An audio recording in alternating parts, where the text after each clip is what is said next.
Olivia, my sister, mentioned they're coming over tomorrow afternoon. I'm sorry for always causing you trouble. Oh, really? No problem. Should I prepare some snacks for tomorrow morning? I apologize that this keeps happening. It's like they don't have any boundaries. It's fine. I recently heard about a cute pastry place from a colleague. I'll go there to buy something. Aaron, my husband, is a 35-year-old office worker, 3 years older than me. We met at the office and got married later. He's always confident and a truly wonderful husband. He's such a nice guy, and he is popular with the ladies. He is 178 centimeters tall, looks slim, with a well-proportioned face. It wouldn't be an exaggeration to say 100 out of 100 people would find him handsome. He's good-looking and considerate, so it's not surprising he is popular. However, it may be surprising that such a man married a tomboyish woman like me. Whatever age looks, especially his sisters, seem to feel strongly about this. Aaron, look. I got the recipe from my shop and made this myself. Wow, you cooked this. That's a surprise. You've never cooked before. Great job. Isn't this cool? I will enjoy it with Olivia later. Aaron, guess what? I've been getting a lot of praise at my new job. They say I'm good at what I do. It sounds like things are going well for you, Amelia. It's great that you're being recognized. You're doing an excellent job. The two sisters-in-law, Emma and Amelia, truly adore their brother, my husband. Even when they visit our house, they don't show much interest in me. It's tough with both of them always clinging to him and calling him Aaron. However, their deep trust and pride in him show how reliable he is. I found it difficult dealing with Olivia. Your bangs look weird there. They're split in the middle. You should fix it. Really? Is it that noticeable? As the wife of my brother, you should look presentable. Wow, you're always so strict with looks. Afterwards, Emma kept pointing out how unsuitable I was standing by my husband. I refused to succumb to the sisters' attempts to force agreement. Despite their insistence, my kind and wonderful husband never once aligned with them. You two don't truly understand Olivia's good side, he always asserted with absolute conviction. Suddenly, Emma and Amelia, looking displeased, retreated home. I'm sorry for always putting you through this, Olivia. It's because I spoiled them, my husband apologized, as he often does. They always end up being rude to you. After his sisters depart, my husband offers his comforting presence, a consistent source of solace. That's the kind of husband he is, which is why he's so attractive. I muse inwardly. Furthermore, he excels in his career, showcasing remarkable talent week after week. The following week, we embark on a visit to his parents' house to celebrate my mother-in-law's birthday. A mere 15-minute drive separates our home from hers, with an MTA station and the city's main shopping area in between. For her birthday gift, we opt for a beautiful sweater. My active mother-in-law frequents the gym, enjoys dining out, and relishes travels with friends. During our shopping trip, my husband accompanies me, admiring the chosen garment. It looks lovely, he remarks, reinforcing his support and appreciation. When we gave her the present, she was thrilled. Thank you as always, Olivia. This is so lovely. My friends are throwing me a birthday party next week, and I'm thinking of wearing it then. It's great. We always appreciate you, Olivia. My mother-in-law and father-in-law always acknowledge and respect me greatly. When I decided to marry my husband and first met them, to be honest, the atmosphere was a bit awkward. Both of my in-laws seemed to have stiff expressions, and I felt a distance, which made me uneasy. I later learned that my husband had once considered marrying another woman 8 years ago and had introduced her to his parents. However, her attitude toward her potential in-laws wasn't good, and it became clear through discussions that she was only interested in my husband's looks. Eventually, the marriage was cut off. Therefore, initially, my in-laws were concerned that I might be another woman who was only interested in their son's appearance. However, after a while, my in-laws seemed reassured that I'm not interested only in his looks. Now we have built a very good relationship. Byron, you're here. Emma, who had just finished her part-time job, came home. Byron, there is something I want to tell you. I've decided to get married. Really? Congratulations, Emma. I was surprised to hear about Emma's decision to get married. I noticed that my in-laws looked worried. She's going to marry a man from the restaurant where she worked part-time. He is 40, 12 years older than her. I thought my in-laws were concerned about the age gap, but they were actually worried that the man seemed to have no savings. Despite their warnings, Emma insisted. He is wonderful and kind, perhaps even resembling her brother, and that she can persuade him to start saving money. Even though Emma feels that everything is fine, it seems that the in-laws are not so easily convinced. My husband seemed to understand the situation and said, "Is that so, Emma? Is he a good person?" He listened intently to her story about him. 2 weeks later, my sister-in-law visited our apartment again. We had dinner ready for them since they were coming in the evening. As we all enjoyed dinner together, my husband said, "This hamburger steak is one of Olivia's specialties. It's so delicious, right?" I immediately reacted with apparent annoyance. "It doesn't seem like a big job. I can cook this too. Don't act like you're a good chef, Olivia." Exactly. Making hamburger steak is too easy. Despite this, the topic turned to Emma's impending marriage. "Emma, don't you think it's a bit too soon? Haven't you only been dating for 2 months? Maybe you could take a bit more time to get to know each other better," my husband suggested. Emma, usually obedient to him, grew angry. "Mind your own business, Aaron. I've already made up my mind. He might seem unreliable, but he is a kind and good person. I love him. He may not be impressive, but he's honest and cute. I'm going to marry him. Emma, even though he is 20 years older than you, I don't see him as the honest and cute person you are imagining. It might be better to watch and wait a bit." "Why are you intervening? Are you mocking? Who do you think you are?" "That's right. Emma has made up her mind. Let's go, Amelia. I've had enough." In anger, Emma left our apartment with Amelia. Several days later, Amelia said, "I've come up with something interesting." "What is it?" "Remember last time when Olivia started to act like a big sister?" It seemed Emma was still angry about the advice I gave her about her marriage.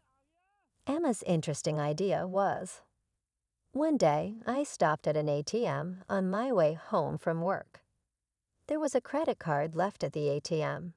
The card belonged to someone named Isabella Smith, coincidentally having the same surname as me, Smith. A sticker with the PIN number was attached, making the card easily usable by anyone. As I learned to turn it into the police, I constantly ran into my sister's in-laws on my way. "Hey, Olivia, are you on your way home right now?" Emma asked. "Yes, I am."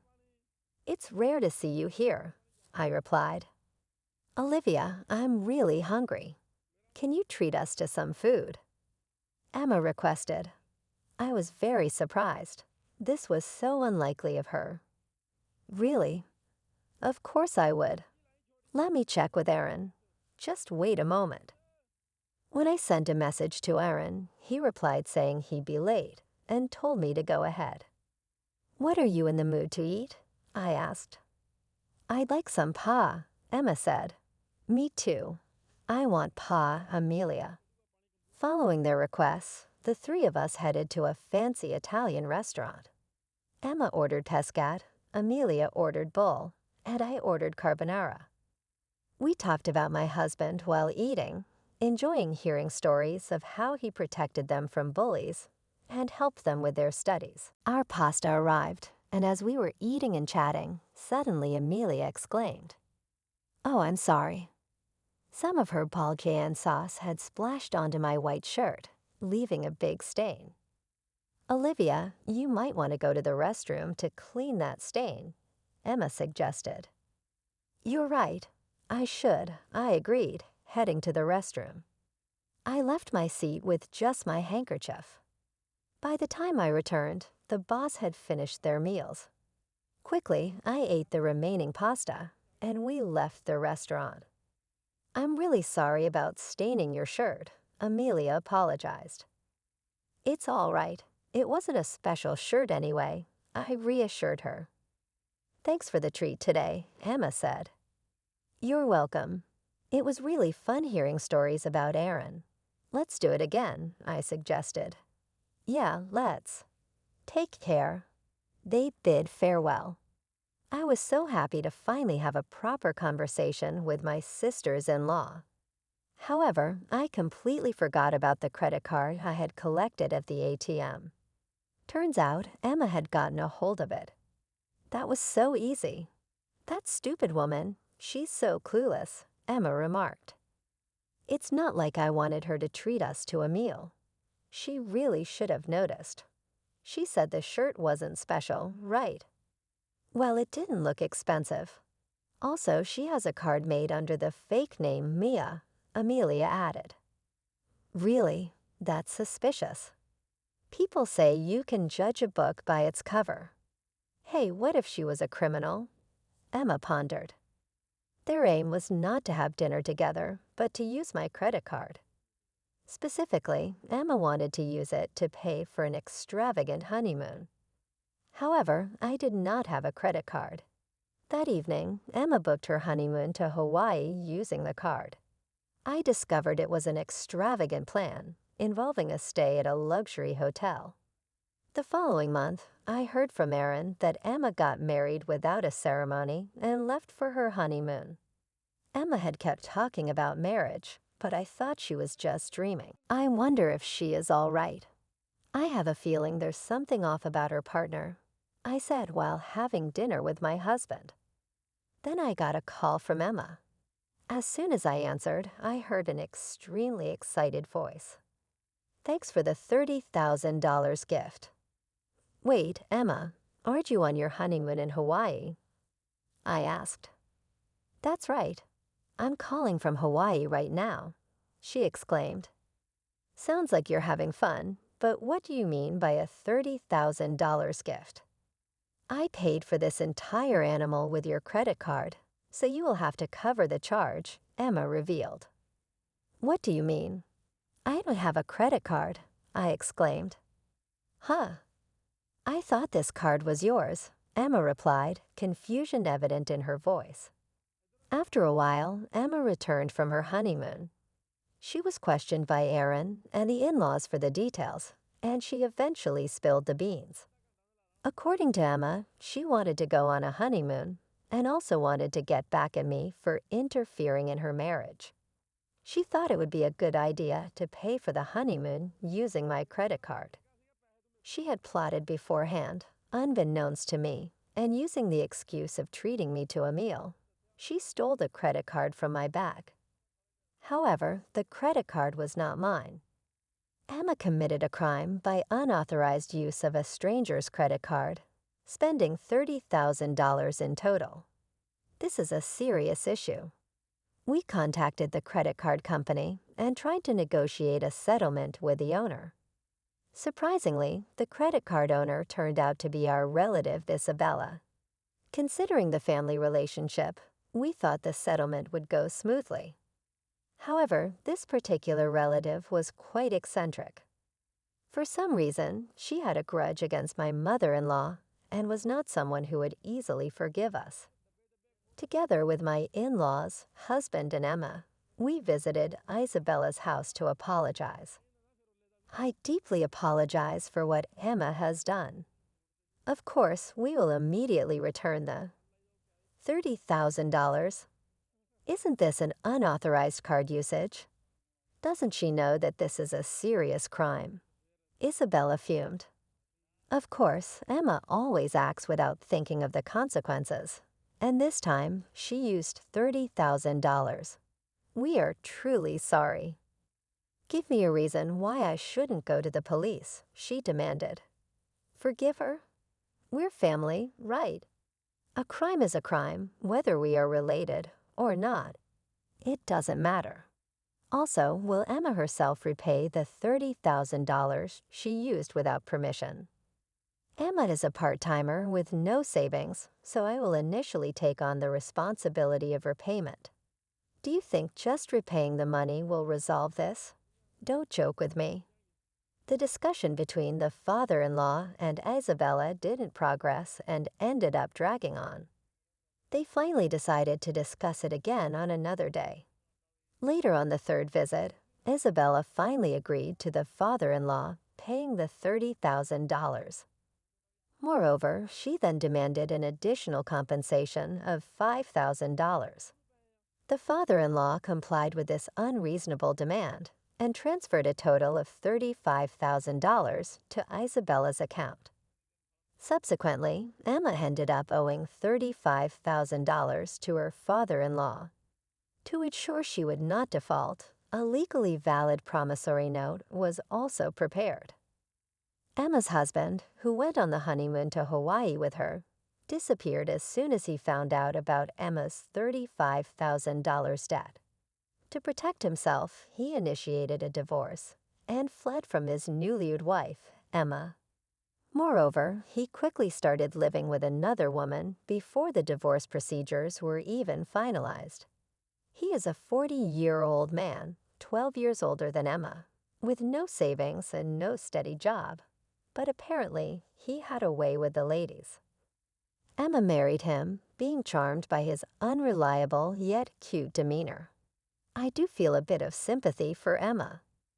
Furthermore, Emma is the same age as Jacqueline, who is the daughter of Isabella, the owner of the credit card.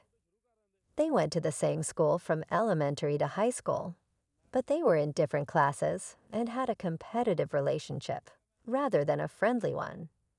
Jacqueline spread the word to their classmates. Emma is a criminal with a debt of $35,000. Watch out for her. Be careful with your wallet. Consequently, even Emma's old friends started distancing themselves from her. However, after these events, Emma's attitude towards me changed. They used to be competitive with me, but now they have slowly started to respect me. They plan to visit my house again tomorrow and want me to teach them how to make hamburger steak.